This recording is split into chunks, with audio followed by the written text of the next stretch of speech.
বিসমিল্লাহির রহমানির রহিম। প্রিয় শিক্ষার্থীরা, সবাইকে আমার সালাম, আসসালামু আলাইকুম। আশা করি সবাই ভালো আছো। আর দুদিন 2 থেকে 3 দিন পর তোমাদের হয়তো কেমিস্ট্রি পরীক্ষা, এই জন্য আমি কেমিস্ট্রি নিয়ে বেশি আলোচনা করতেছি। তো আজকে আলোচনা করব যে কিভাবে আয়নিক যৌগগুলো পানিতে দ্রবীভূত হয়। খুব ইম্পর্টেন্ট, ঠিক আছে? কিভাবে আয়নিক যৌগগুলো পানিতে দ্রবীভূত হয় আমরা শর্টকাটে খুব কম সময়ে এটা সুন্দরভাবে শিখে নিব এবং পরীক্ষা আসার সম্ভাবনা প্রায় 90%। তো ভালো করে দেখো, কাজে লাগবে। তো আয়নিক যৌগ কারা? আয়নিক যৌগ কারা? যারা ইলেকট্রন আদান প্রদানের মাধ্যমে যৌগ গঠন করে, তারা হচ্ছে আয়নিক যৌগ। এই আয়নিক যৌগ কিভাবে পানিতে দ্রবীভূত হয় আমরা ইন্টারেস্টিং একটা গল্পের মাধ্যমে এটা শিখব। ধরো একটা কমন উদাহরণ দেওয়া যাক। মনে করো সোডিয়াম ক্লোরাইড।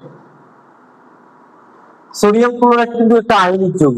আমরা সবাই জানি সোডিয়াম ক্লোরাইড একটা কি আয়নিক যৌগ, কারণ এটা যদি আমরা দেখি ভেঙে যে সোডিয়াম প্লাস ক্লোরিন কি মাইনাস, এর মানে হচ্ছে সোডিয়াম একটা ইলেকট্রন ত্যাগ করেছে। সোডিয়াম হচ্ছে 11, এর সর্বশেষ কক্ষপথে একটি ইলেকট্রন। আর ক্লোরিন হচ্ছে 17 নম্বর মৌল, এর সর্বশেষ কক্ষপথে 7টা ইলেকট্রন। তো কি করে সোডিয়াম এই একটা ইলেকট্রন ক্লোরিনকে দিয়ে দেয়? তার মানে এই সোডিয়াম ক্লোরাইড যা আছে এটা হচ্ছে ইলেকট্রন আদান প্রদানের মাধ্যমে যৌগ গঠন করছে। এই ইলেকট্রন আদান প্রদানের মাধ্যমে যারা যৌগ গঠন করে তাদেরকে আমরা বলি আয়নিক যৌগ। আয়নিক যৌগ পানিতে কিভাবে দ্রবীভূত হয়? তাহলে এই সোডিয়াম ক্লোরাইড একটা আয়নিক যৌগ আমরা বুঝতে পারছি। পানিতে কিভাবে দ্রবীভূত হয়? পানিকে ভাঙাইলে আমরা কি পাই? H প্লাস ও H মাইনাস। ঠিক আছে? তো এইখানে একটা ইন্টারেস্টিং গল্প আমরা দেখবো। সোডিয়াম ক্লোরাইড, এই সোডিয়াম এবং ক্লোরিনের মধ্যে কিন্তু এক ধরনের বন্ধন কাজ করে। যদি বন্ধন কাজ না করতো তাহলে সোডিয়াম ক্লোরাইড দুইটা মিলে একটা স্ফটিক দানা গঠন করতো না। তার মানে আমরা বুঝতে পারি যে সোডিয়াম এবং ক্লোরিনের মধ্যে এক ধরনের কি কাজ করে? বন্ধন শক্তি কাজ করে। এই শক্তিটাকে বলি আমরা ল্যাটিস শক্তি। কি বলি? ল্যাটিস শক্তি। ঠিক আছে? তো সোডিয়াম ক্লোরাইড যে পানিতে দ্রবীভূত করবো, সোডিয়াম এবং ক্লোরিনটা তো আলাদা হয়ে যাবে, না হলে তো দ্রবীভূত হবে না। আলাদা কেমনে হয়? ধরো আমরা একটু আগে দেখলাম সোডিয়াম প্লাস ক্লোরিন মাইনাস। তো সোডিয়ামকে পানির ধনাত্মক অংশ টানবে, সোডিয়ামকে পানি ঋণাত্মক অংশ টানবে। সোডিয়ামকে পানির কোন অংশ টানবে? ঋণাত্মক। কারণ আমরা জানি পজিটিভ কে অলওয়েজ নেগেটিভ আকর্ষণ করে। রসায়নে পজিটিভ নেগেটিভ পরস্পরকে কি আকর্ষণ করে। ঠিক আছে? তাহলে সোডিয়াম যেহেতু ধনাত্মক আধান, এই জন্য সোডিয়ামকে টানবে পানি ঋণাত্মক অংশ, অর্থাৎ ঋণাত্মক আধান, মাইনাস আধান। আর ক্লোরিন যেহেতু মাইনাস, এই জন্য পানি ধনাত্মক অংশ ক্লোরিনকে টানবে। কিন্তু ব্যাপারটা আসলে এরকম বাংলা সিনেমার মতো, যে সোডিয়াম এখানে হচ্ছে নায়ক আর ক্লোরিন হচ্ছে নায়িকা। তো বাংলা সিনেমায় আমরা দেখেছি যে নায়ক সাধারণত গরিব হয় আর নায়িকারা অনেক বড় হয়। ঠিক আছে? কিন্তু নায়িকার পরিবার হচ্ছে গিয়ে এটাকে মেনে নেয় না।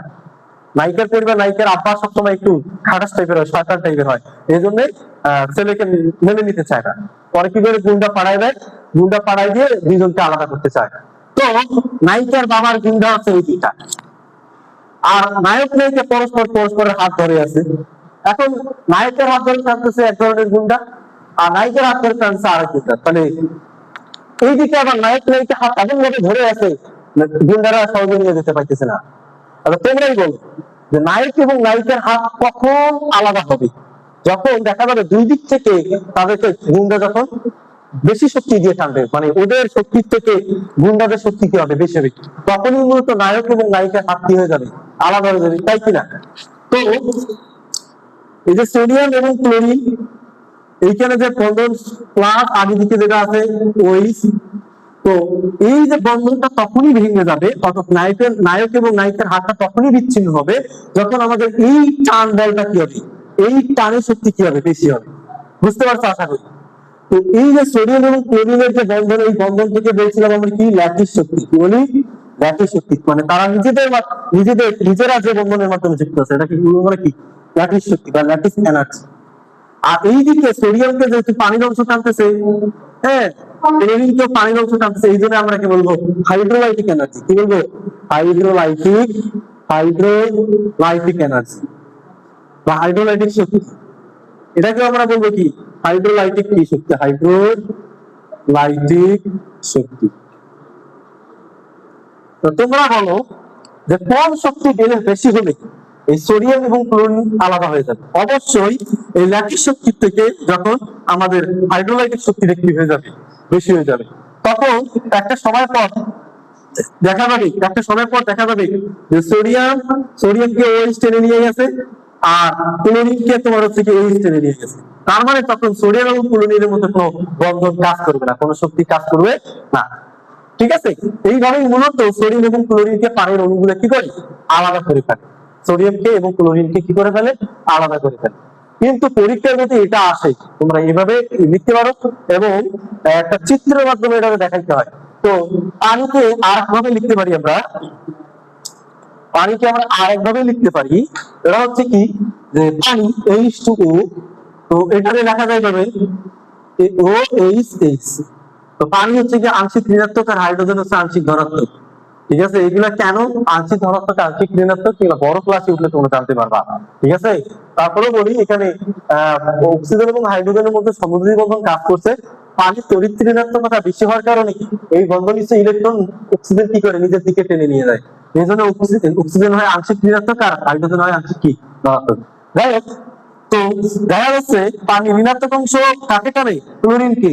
এর চিত্র আপনারা অঙ্কন করে দিব যে মনে করেন যে সোডিয়াম প্লাস, তাহলে সোডিয়ামকে টান রেখে পানি ঋণাত্মক অংশ, পানি ঋণাত্মক অংশ কি অক্সিজেন। আমরা এই চিত্রটা এইভাবে দেখাই দিই, অক্সিজেন এইদিকে বা হাইড্রোজেন অক্সিজেন তো মাইনাস, আর এগুলো কি প্লাস। আর মনে করেন যে এখানে একটা দিলাম অক্সিজেন, এটা হাইড্রোজেন প্লাস অক্সিজেন মাইনাস, এখানে একটা অক্সিজেন দিলাম প্লাস, হাইড্রোজেন প্লাস এখানে মাইনাস, অক্সিজেন দিলাম প্লাস মাইনাস, এবার অক্সিজেন দিলাম, হাইড্রোজেন পজিটিভ, হাইড্রোজেন কি পজিটিভ। তার মানে আমরা বুঝতে পারলাম যে সোডিয়াম যেহেতু পজিটিভ, এই জন্য আমরা পানির নেগেটিভ অংশগুলোকে সোডিয়ামের পাশাপাশি রাখছি। কথা বোঝা গেছে? তার মানে আয়নিক জোটের পজিটিভ দিকের দিকে আমরা কি রাখবো, পানির ঋণাত্মক অংশগুলোকে রাখবো। সোডিয়াম পজিটিভ, এই জন্য পানির অক্সিজেন ঋণাত্মক অংশ, পানির অক্সিজেন গুলাকে সোডিয়ামের পাশাপাশি রাখছি। তাহলে এখন যদি আমি ক্লোরিনকে দেখাই, ক্লোরিন কি আবার, ক্লোরিন সোডিয়াম পজিটিভ দেখাইছে, এবার ক্লোরিন নেগেটিভ দেখাই, ক্লোরিন নেগেটিভ, তাহলে পানির কোন অংশগুলো ক্লোরিনের কাছে আসছে, ধনাত্মক অংশগুলো। পানির ধনাত্মক অংশ কি হাইড্রোজেন, তাহলে যে এটা দেখি এখানে এটা হাইড্রোজেন পজিটিভ নেগেটিভ। ঠিক আছে, তারপর হচ্ছে কি যে হাইড্রোজেন পজিটিভ, এটারে একটা করি অক্সিজেন, তা হাইড্রোজেন পজিটিভ অক্সিজেন নেগেটিভ। ঠিক আছে, হাইড্রোজেন পজিটিভ অক্সিজেন। তো পরীক্ষায় যখন আসবে যে কিভাবে উপরোক্ত যৌগটি কিভাবে পানিতে দ্রবীভূত হয় বিস্তারিত আলোচনা করবে, তখন তোমরা এভাবে যদি আলোচনা করো একদম পাক্কা 4 পাওয়া যাবে ইনশাআল্লাহ, 4 পাওয়া যাবে, অথবা যদি গতে আসে 3 পাওয়া যাবে, ফুল মার্ক পেয়ে যাবে সোজা আলাদা। তাহলে আণবিক যৌগ কিভাবে পানিতে দ্রবীভূত হয় আশা করি তোমরা বুঝতে পারছো। এবং এই অধ্যায়ে আরো অনেক বিষয় যদি আছে, যেহেতু সব সময় ইনশাআল্লাহ আমি আগামীতে আরো বিস্তারিত আলোচনা করে তোমাদেরকে বুঝাই দিব। এ পর্যন্ত ভালো থাকো, সুস্থ থাকো, ধন্যবাদ।